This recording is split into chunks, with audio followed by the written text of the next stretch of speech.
Hi, I'm Jackie Anderson, President of the Houston Federation of Teachers. Tonight, we want to bring you a recap of why we sued HISD and what happened in court today. But first, I want to bring up Texas AFT President Zeph Capo. He's going to bring you up to speed about what's been going on at the state level surrounding these raises and why we think this is very important. Zeph? Jackie, thank you very much. It's an honor to be with my home local at any time I'm invited to come in. So I appreciate the opportunity to kind of set the stage for this conversation tonight. As many of you that are on the call know, the Texas AFT has been working for the last several years to bring forward and make sure that our legislators and the community at large and everyone is aware of the massive teacher shortage, of the fact that salaries for most teachers, they have less buying power today than they did 10 years ago. Our Lost Decade report laid that out 4 years ago. If you recall, and you were members several years ago, it was Texas AFT that called for the $10,000 raise for teachers. We were the first to be putting that out on the field, having that conversation, and we didn't get to it that session that we were working through the Respect campaign. But this last session, you know that there were bills to put $10,000 raises on the table. Now, those weren't for everybody.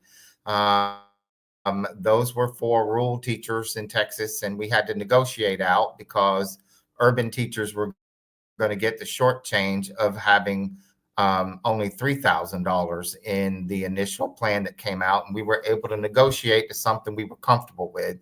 $5,000 for 5 years of experience or more if you're in a larger district with 5,000 students or more, and $8,000 for smaller districts that generally don't have the local revenue to be able to keep prices at market level.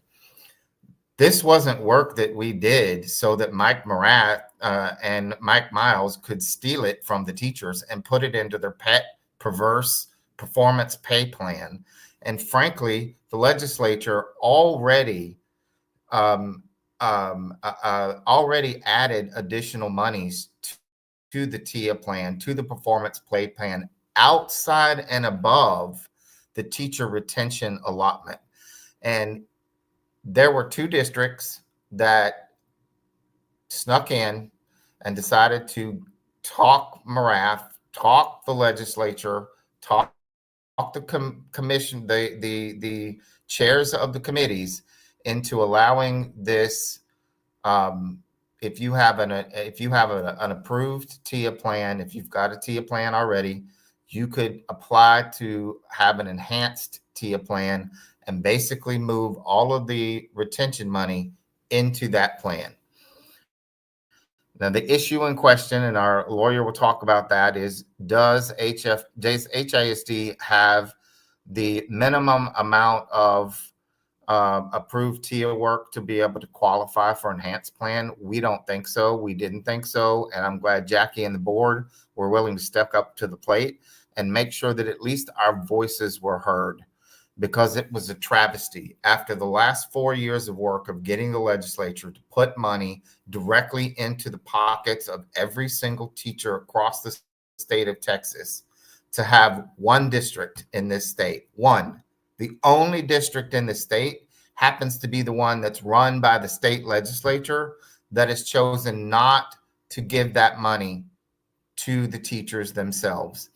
Even Dallas ISD, who was asking for this loophole to kind of come into play because they have an approved TIA plan and they can't apply to be an enhanced TIA plan, they ended up doing the right thing and expanding the number of teachers with 5 years of experience or more that are getting their $5,000. But you know what we're dealing with in Mike Miles. And this is not a question of whether the performance pay plans are good or bad, because I know some of you support them. You may actually get more funding from them, but these are two different buckets of money. There was a bucket of money approved for retention of teachers. Straight out, here's what we need to have. You have 3 to 4 years experience, you should get $2,500. You have 5+ years experience, you should get $5,000. And then there was a completely other, rather large bucket of money being to increase the TIA allotment, to increase the performance pay plan.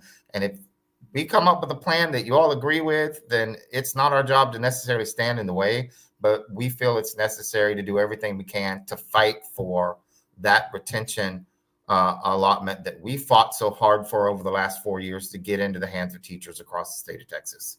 And to kind of talk about the court case and to move into that, I'll turn it back over to our president, Jackie Anderson, so she can bring on legal counsel. Thank you, Jackie. Thank you, Zeph. It was very interesting to me today in court to hear the lead counsel for HISD, Paul Lamp, call the pay for performance plan a scheme. And he said it more than once.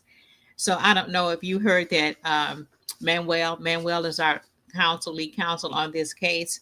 Manuel, you want to come on and share what happened today in court and update us?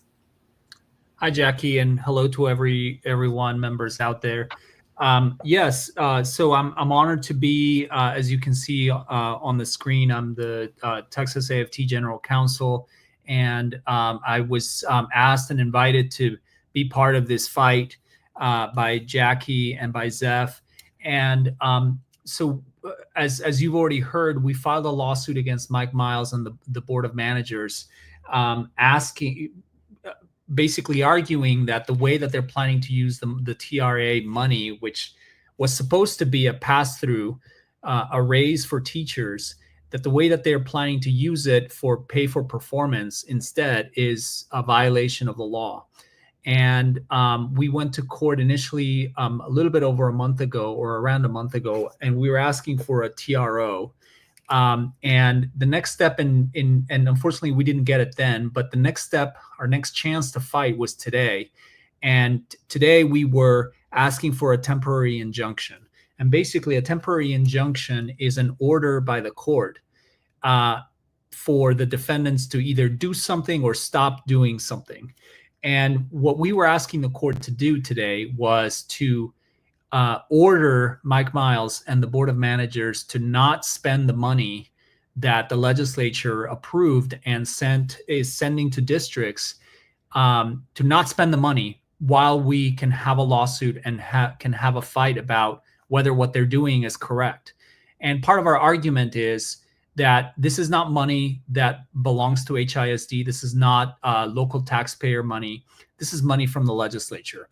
And if they spend that money this year while the lawsuit is pending, that money is going to be gone, so that even if and when we win this lawsuit, there's not going to be any money to pay you as the teachers that pass through that we think you're entitled to. And so basically today we went to court to ask the judge to freeze that money and not let Houston ISD spend it in the pay for performance type of scheme that Jackie has mentioned. Thank you, Manuel. So as you can see, we have a fight ahead, but we are determined. I am determined as your president to never give up in fighting for you, for what I think is fair, for what I think you deserve, and that's the very best that this system has to offer you as a professional.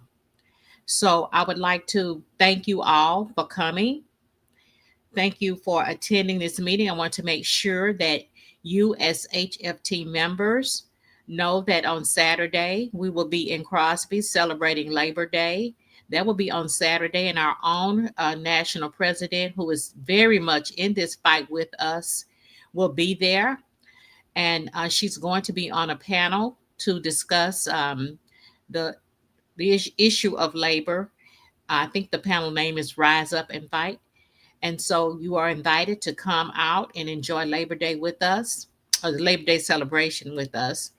It's at the Crosby Fairgrounds on Church Street in Crosby, 790 Church Street in Crosby, Texas. So everyone is invited. Also, if you're on this call and you are an HFT, HISD employee and not an HFT member, please take the time to join the fight with us. Join HFT by scanning the QR code that's shown, and also check out our website. We have a special website, but with the No More Harm campaign highlights that can keep you informed about what is happening in HFT, in HISD, and what's happening in our community as well. And this is the best way to keep informed. And so I also want to tell you about another action, because we have to be in the streets. I tell the staff we cannot fight within the four walls of our union hall. We have to get out and be with the other unions and locals in our communities. We have to make them aware of what's going on. We have to share. We have to pull them with us. We have to educate them, and we have to do that in a personal space with them. And one of our unions, Unite Here, is having an action on Monday, Labor Day, actually. And I know we all like to have fun on Labor Day, but I'm going to be out there with them. They're going to be at 8 Wonder Brewery Drive, at 8 Wonder Brewery, and it's located at 2202 Dallas Street. They will have an action at 4. The rally will start. And at 5, there's a solidarity action. I cannot share the action yet. We're not going to share that until Monday at the rally. But I would love to have you all to show up and as a show of support for one of our union affiliates, Unite Here. So if you and we will have some information and flyers at the barbecue. And I'll make sure that it goes out in the emails to you all this weekend so you can refer back to it. But I would love to see all of you there on Monday.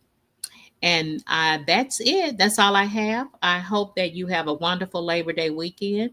And I hope to see you all on Monday. Thank you, Zeph. Thank you, Manuel. Good night.